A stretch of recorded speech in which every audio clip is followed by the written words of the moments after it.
po kayong matakot.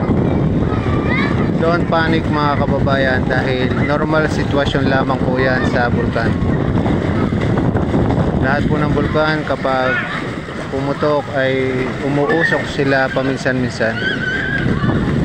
May usok ngayon, bukas makalawa, wala na po yan.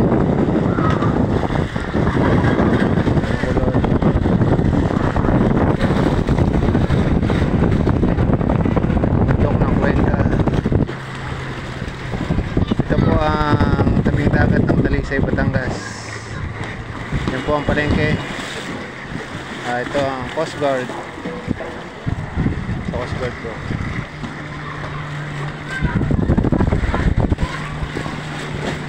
Ganda ang dagat ngayon, maalon.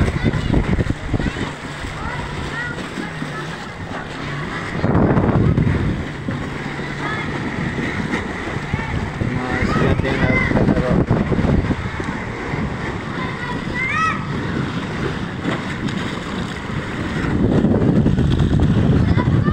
Inuulit ko po mga kababayan, huwag kayong matatakot sa usok ng bulkan. Huwag po kayong matakot at maniwala sa mga manghuhula.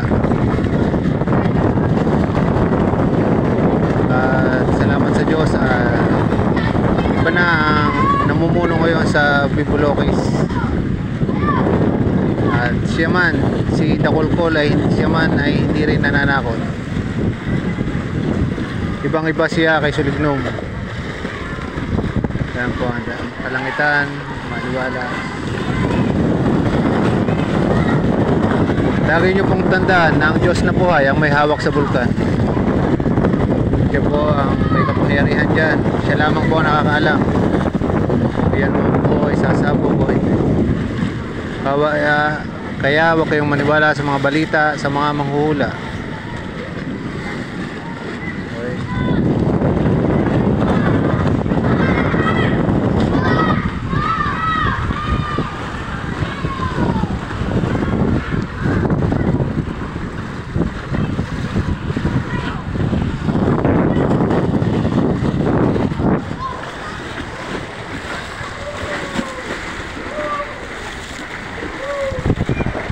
Dalisay Public Market.